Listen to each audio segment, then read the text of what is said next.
अस्सलाम वालेकुम, क्या हाल चाल है सबका। उम्मीद करती हूँ कि आप सब खैरियत से होंगे। आज का मौसम तो हमारा आपने देख लिया होगा कि कैसे स्नो स्टॉर्म आया हुआ है और ये जो स्नो पड़ी है ये रात से पड़ी है और आज की रात भी सारी पड़ेगी। इससे पिछला वीक जो था हमारा बहुत अच्छा गुजरा था, -1 में था टेम्परेचर या ज्यादा से ज्यादा -2-3 तक जा रहा था। मगर जो अब आने वाले 2 वीक हैं वो बहुत ज्यादा मुश्किल होने वाले हैं हमारे लिए, क्योंकि -42 तक जाएगा टेम्परेचर। हम सब इतना खुश हो रहे थे कि इस दफ़ा एडमिंटन में बहुत जल्दी जो है सर्दी चली गई है, मगर ये नहीं पता था कि आगे जो आने वाले वीक्स हैं वो इससे भी ज़्यादा ख़तरनाक होंगे। तो खैर हम लोग कॉस्को आए थे यहाँ पे रमज़ान की ग्रॉसरी करने के लिए।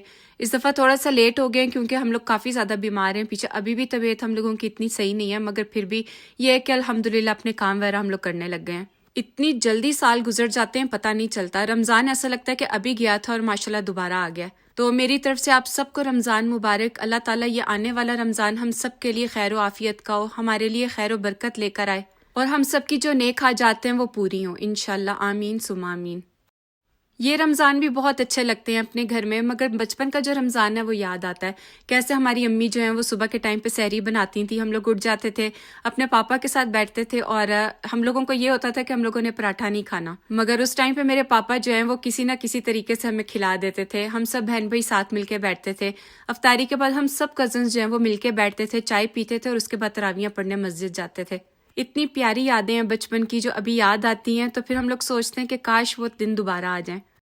ग्रॉसरी करके हम लोग घर आए थे, तो जो थोड़ा बहुत लेकर आए थे इस टाइम पे, क्योंकि सारा सामान तो एक जगह से नहीं मिलता, तो कॉस्को से जो मैं लेकर आई थी वो मैं आपको दिखाती हूँ। ब्रेड बिल्कुल ख़त्म हुई हुई थी हमारी, और ये जो समोसे हैं मैंने आपको बताया था कि अपनी देवरानी के घर खाए थे, तो मेरा दिल था कि मैं भी लेकर आऊँ। मैंने कुछ जगहों पे देखा है कि डिस्पोजेबल बर्तन बिल्कुल भी नहीं पसंद किए जाते, मगर कनाडा में ऐसा ट्रेंड है कि आप लोग जो है वो डिस्पोजेबल बर्तन रखते हैं। जो गेस्ट हैं वो अपना खाना लेते हैं और अपनी प्लेट्स जो है वो खुद डिस्कार्ड करते हैं। और रमज़ान में ख़ास तौर पे मैं ये ख़त्म नहीं होने देती, क्योंकि सुबह के टाइम पे दिल नहीं करता कि आप उठ के बर्तन वगैरह धो, क्योंकि टाइमिंग इस तरह की होती थी।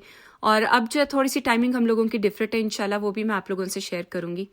हर चीज़ पे इतनी ज़्यादा महंगाई हो गई हुई है। जब मैं आई थी तो ये कॉस्को से कभी 6.99 का मिलता था, मगर इस दफ़ा जाइए मैं $10 का लेकर आई हूँ। मगर इस तरह की जो चीज़ें वो सिर्फ रमज़ान में ही आती हैं, क्योंकि रमज़ान में माशाल्लाह डिशेस बनती हैं। मगर इस दफ़ा मैंने और सभी ने सोचा कि हम लोग बहुत सिंपल अपना रमज़ान रखेंगे, क्योंकि हम चाह रहे हैं कि हम लोग अपना थोड़ा सा वेट भी लूज़ करें, तो इस वजह से हम लोग पराठा वगैरह नहीं खाएंगे। कभी वीकेंड्स पे हो गया 1 या 2 दफ़ा ले लेंगे, मगर हम लोग इस तरह की चीज़ें लेके आए हैं, जैसे ओट मील हो गया या फ्रूट्स हो गए। और वैसे भी हम लोग फ्राइड आइटम्स बहुत कम खाते हैं, ज़्यादा हमारे घर एयर फ्राइड यूज़ होता है। तो जो मैं आगे आपको दिखाऊंगी, रोल वगैरह मैंने बनाए हैं या समोसे जो मैं लेके आई हूँ, उनको फ्राई नहीं करूंगी, उनको मैं एयर फ्राई करूंगी या ऑयल स्प्रे के अंदर जो है उसके अंदर बनाऊंगी। 2-3 दफ़ा सभी जब वाटरमेलन लेके आए तो इतने मज़े का होता है, तो इस दफ़ा हमने सभी से कहा था कि आप खुद ही चूज़ करें कि पता नहीं आप किस तरह लेकर आते हैं, तो जो वाटरमेलन है वो मीठा निकलता है। और वाटरमेलन जो है वो मेरा और मेरे बच्चों का फेवरेट है। उसके बाद यहाँ पे थोड़े से वेजीज हम लोगों ने लेने थे, ज़्यादा तो नहीं था कुछ भी लेने वाला। जब हम पहले आते हैं सुबह के टाइम पे तो बहुत फ्रेश चीज़ मिल जाती है और बहुत अच्छी मिलती है, मगर इस दफ़ा पता नहीं क्यों इतनी ज़्यादा फ्रेश नहीं थी। उसके बाद हम लोगों ने देसी बाजार आना था, इसको हम अंकल की शॉप बोलते हैं, क्योंकि जिनके रेफरेंस से हम लोग इधर आए थे वो इनके अंकल हैं, तो इस वजह से हम लोग उनको अंकल ही बोलते हैं। हम लोग सुबह सुबह निकल आए थे, इस वजह से हमें ज़्यादा रश नहीं मिला, मगर यहाँ पे देख के मुझे ऐसा लग रहा है कि एक दिन पहले काफ़ी रश था, क्योंकि हर चीज़ जो है वो उल्ट पुल्ट हुई हुई थी। नॉर्मल डेज में जब हम लोग ग्रॉसरी करते हैं तो सभी की कोशिश होती है कि हम लोग सिर्फ सुपर स्टोर जाएं या वॉलमार्ट जाएं, क्योंकि उनकी कोशिश होती है कि एक ही जगह से सारा सामान मिल जाए। मगर ऐसा नहीं होता, क्योंकि जो देसी सामान है वो हमें सिर्फ देसी स्टोर से मिलता है। वैसे मैं जब भी स्टोर पे आती हूँ मैं इस वाली आइल में ज़रूर आती हूँ, मुझे इतना अच्छा लगता है। ये डिफरेंट ब्रांड्स की डिफरेंट क्रीम्स पड़ी होती हैं। कभी मैंने यूज़ तो नहीं की, मगर अगर आप लोगों ने किया तो मुझे बताना। जैसे ये स्टिलमेंस है और जो दूसरी क्रीम्स है, अगर वो अच्छी हैं तो फिर मैं भी लेकर आऊँगी। मसालों में सिर्फ बेसिक मसाले मैं लेके आई थी, जैसे चाट मसाला हो गया, हलीम हो गया, पंजाबी यखनी पुलाव है, क्योंकि मुझे लगता है कि जैसे चाट वगैरह होती हैं वो ज़्यादा बनती हैं, तो उनमें ये जो चीज़ें वो इस्तेमाल होती हैं। फ्रूट चाट मसाला मैं लेकर तो आई हूँ, मगर मैं जिस तरह से बनाऊंगी इंशाल्लाह वो मैं आपको बताऊंगी, क्योंकि इस दफ़ा जितनी भी हमारी इफ्तारी होगी वो सारी हेल्दी होगी। रूह अफ़ज़ा हम लोगों ने पीना तो नहीं था, मगर मुझे ऐसा लग रहा था इसके बगैर जो है ना वो रमज़ान इनकम्प्लीट होगा। और मेरे बच्चों ने भी जाते ही सबसे पहले मुझे कहा, मामा ये देखो रेड वाला जो जूस है ये हमें बना कर देना, क्योंकि आप लास्ट टाइम लेकर आई थी। लास्ट ईयर भी जब मैं ग्रॉसरी के लिए गई थी तो मुझे पफ पेस्ट्री और जो स्प्रिंग रोल शीट्स हैं ये नहीं मिली थी, मगर इस दफ़ा जब मैं गई तो सिर्फ यही पड़ी हुई थी। फिर मैंने ले लिया, क्योंकि बार बार जाया नहीं जाता इन चीज़ों के लिए, और एक ही दफ़ा बना के रख लो तो फ़ायदा रहता है। जेली लाए हुए भी काफ़ी टाइम हो गया, तो मेरे बच्चे कस्टर्ड नहीं खाते मगर सिर्फ जेली ले लेते हैं, और मुझे बोल रहे थे कि मामा ये हम लोगों ने लेना है, क्योंकि इस तरह का एक डिफरेंट ब्रांड भी आता है, हेलो पांडा। वो वाला ब्रांड तो हम लोगों ने कुवैत में बहुत खाया हुआ है, मगर ये लोग पाकिस्तानी स्टोर से लाए हैं।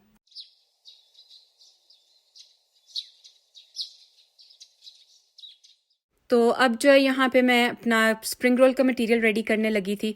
आज जो है वो आयरा की तबीयत बहुत ज़्यादा ख़राब थी, सुबह से मैंने ये चीज़ें निकाल के रखी हुई थी और अब जाके दोपहर में मुझे मौका मिल रहा था कि मैं इनको कट करूँ। इस दफ़ा मैंने बहुत ज़्यादा चीज़ें बनाकर फ्रीज़ नहीं की क्योंकि मैं चाह रही थी जब बनाऊँ तो फ्रेश बना लूँ। मगर ये वेजिस शायद आज भी ना कट होते क्योंकि मेरे बच्चों ने फ्रिज की जो टेम्परेचर है वो हिलाई हुई थी और सारी चीज़ों में बर्फ़ जमी हुई थी। दूध के कैन में भी इस तरह बर्फ़ थी कि ये कभी मेल्ट ही नहीं होगी। तो जब भी मुझे कोई चीज़ चाहिए होती है पहले मैं उसको माइक्रोवेव करती हूँ और उसके बाद यूज़ करती हूँ। पहले तो मैं थोड़ा परेशान हो गई कि ये इतनी जल्दी ख़राब कैसे हो सकती है क्योंकि 2 दिन तो हुए इनको लाए हुए और शिमला मिर्च वो थोड़ा टाइम निकाल ही लेती है फ्रिज में। तो खैर यहाँ पे जो कुछ वेजीज़ हैं वो मैं कट करूँगी, वो आपके साथ शेयर करती हूँ। और इस टाइम पे जो है कुछ मैं इसको लंबी लंबी काट लूँगी और कुछ को मैं क्यूब्स में कट करके रखूँगी। ज़्यादातर जो डिशेस बनती हैं ये थोड़ी थोड़ी जो रेसिपीज़ हम लोग इंस्टाग्राम पे देखते हैं तो उसमें शिमला मिर्च जैसे चाइनीज़ का मटीरियल होता है वो चीज़ें ज़्यादा होती हैं। तो इसीलिए मैं इस तरह की चीज़ें लेके आई हूँ ताकि मैं इनको काट के फ्रीज़ कर दूँ और जब मुझे ज़रूरत हो इनको निकालूँ थोड़ा सा और यूज़ कर लूँ। शिमला मिर्च मुझे वैसे भी बहुत पसंद है, जब मैं काट रही होती हूँ तो कितनी तो मैं ऐसे ही खा जाती हूँ। उसके बाद मेरे पास बंद गोभी थी, जो बंद गोभी है उसके पहले कुछ पत्ते जो हैं वो मैं हमेशा उतार देती हूँ। वॉश करने से साफ़ तो हो जाती है मगर फिर भी मेरे दिल में वहम रहता है तो जो पहले जो कुछ लीव्स होते हैं इसके वो मैं निकाल देती हूँ। मुझे चाइनीज़ खाना बहुत अच्छा लगता है मगर जब इसकी कटिंग करनी पड़ती है तो बड़ी जान जाती है मेरी, क्योंकि चाइनीज़ रेसिपीज़ के अंदर सारा कटिंग का काम ही होता है, खाना तो बहुत जल्दी बन जाता है। तो मुझे ऐसा लगता है कि अगर आप लोग चाइनीज़ ज़्यादा बनाते हैं तो इस तरह के जो कुछ गैजेट्स होते हैं ना किचन में वो लाके ज़रूर रखा करें, जिस तरह आपको कटिंग में ईजी हो या आपको मिक्सिंग में ईजी हो। ये जो स्लाइसर आप देख रहे हैं ये पूरा एक बॉक्स है और इसके साथ बहुत सारे ब्लेड्स आए थे, मगर मैंने जब जल्दी में इसको यूज़ करना है तो जो नीचे वाला पार्ट है वो मैं नहीं निकालती, सिर्फ ऊपर वाला जो पार्ट है मैंने ऊपर रखा होता है ताकि जब मुझे ज़रूरत हो तो जल्दी से निकालूँ। बहुत कम टाइम में आप बहुत ढेर सारी जो वेजीज़ हैं वो इस तरह से स्लाइस करके रख सकते हैं। और वैसे भी इस तरह के जो किचन गैजेट्स होते हैं मुझे बहुत अच्छे लगते हैं, आपकी लाइफ को ये बहुत आसान बना देते हैं, वरना अगर आप ये काटने के लिए खड़े हो तो कितना टाइम लग जाता है। तो ये सब वेजीज जो हैं वो 15 to 20 मिनट्स के अंदर मैंने कर लिए थे और इनको फ्रीज कर दिया था। और आप सब मुझे बताएं कि आप लोगों की रमज़ान की तैयारी किस तरह की चल रही है। जब आपको मेरा ये व्लॉग मिलेगा इंशाल्लाह पहला रोज़ा शायद आप लोगों का स्टार्ट हो गया होगा, और अगर उससे पहले मिल जाता है तो आप मुझे बताइएगा कि आप लोगों ने सहरी में क्या खाया और सहरी किस तरह की गई है और पहला रोज़ा आप लोगों का किस तरह का जा रहा है। जो वेजीज कट किए थे उसको मैंने इस तरह से जिप लॉक में डाल लिया था। ये जो एक्स्ट्रा लार्ज जिप लॉक है ये मैं डॉलर स्टोर से लेकर आई थी और काफ़ी ज़्यादा लेकर आई थी, क्योंकि जब आप मील प्रेप कर रहे होते हैं तो बॉक्सेस जो हैं वो बहुत ज़्यादा जगह ले लेते हैं। तो मेरी कोशिश होती है जब मील प्रेप हो तो इस तरह के मैं जिप लॉक बैग लेके आऊँ, ये फ्लैट हो जाते हैं और बहुत आसानी से आ जाते हैं। कटिंग करके जब फ्री हुई तो देखा आयरा को काफ़ी ज़्यादा बुखार हो रहा था, ये दवाई से भी कम नहीं हो रहा था, तो मैं इसको लेके क्लिनिक चली गई थी। उसके बाद मैंने आके यह चिकन रख दिया था बॉईल होने के लिए। चिकन सिंपल हम लोग जिस तरह बॉईल करते हैं, थोड़ी सी काली मिर्च, गार्लिक पाउडर और नमक डाल के मैंने बॉईल कर लिया। जब मैं स्प्रिंग रोल बनाती हूँ तो उसमें मैं सेलरी भी ऐड करती हूँ, मगर इस दफ़ा मुझे मिली नहीं तो इस वजह से नहीं लेकर आई। थोड़े से बटर के अंदर जो चिकन श्रेड किया था वो ऐड किया, इसको थोड़ी देर के लिए पकाऊंगी। थोड़ा सा मैंने गार्लिक पाउडर ऐड किया इसमें, इस टाइम पे बहुत थोड़ा सा मैंने ऐड किया क्योंकि जब मैंने चिकन बॉईल किया था उसमें भी डाला था। चिकन जब 4 से 5 मिनट के लिए मैंने भून लिया था उसमें मैंने थोड़ा सा कैरेट ऐड किया था। उसके बाद इसके अंदर मैं बंद गोभी ऐड करूंगी और थोड़ी सी शिमला मिर्च ऐड करूंगी। शिमला मिर्च वैसे मैं ऐड नहीं करती इसमें, मगर इस दफ़ा मैंने किया।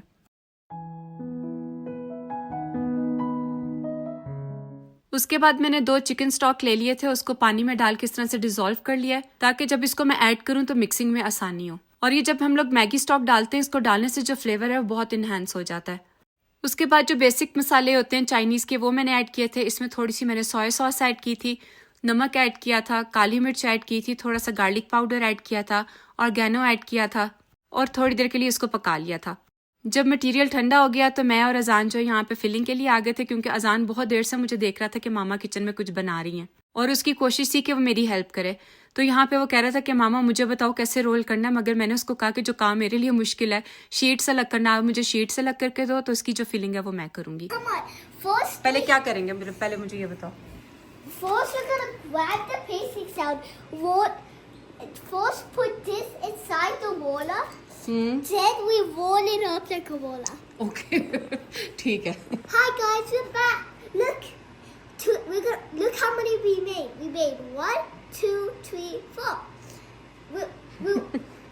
I'm putting all of these rolls in here like this, really organized. So, because my mom's putting, Zoya is putting eggs in this, so it's sticking together. Yes. That's अब तो मुझे कुछ बताने की ज़रूरत नहीं है क्योंकि अजान ने आपको बहुत अच्छे से एक्सप्लेन कर दिया कि उसने किस तरह से शीट्स ऑर्गेनाइज किए हैं और उसकी मामा जो जोया हैं उन्होंने किस तरह से रोल किए हैं। यहाँ पे मेरे साथ बैठा रहा, शीट्स अलग करके देता रहा और मैं रोल करती रही हूँ। बहुत अच्छा लगता है जब बच्चे एहसास करते हैं, मेरे साथ आते हैं, हेल्प कराते हैं। इस तरह क्या होता है कि बच्चे के दिमाग में कहीं ना कहीं बात रह जाती है और वो हमेशा उस बात को याद रखता है। तो ये था मेरा आज का व्लॉग। आई होप आप सबको पसंद आया होगा और अगर पसंद आया है तो इसे लाइक एंड हाइप करना मत भूलिएगा। और अगर अभी तक आपने सब्सक्राइब नहीं किया तो प्लीज़ मेरे चैनल को सब्सक्राइब करें और एक छोटा सा कमेंट ज़रूर किया करें। मुझे बहुत अच्छा लगता है आप लोगों के कमेंट्स देकर। आज के व्लॉग के लिए इतना ही। अगले व्लॉग में मिलेंगे इंशाल्लाह। तब तक के लिए अल्लाह हाफिज़।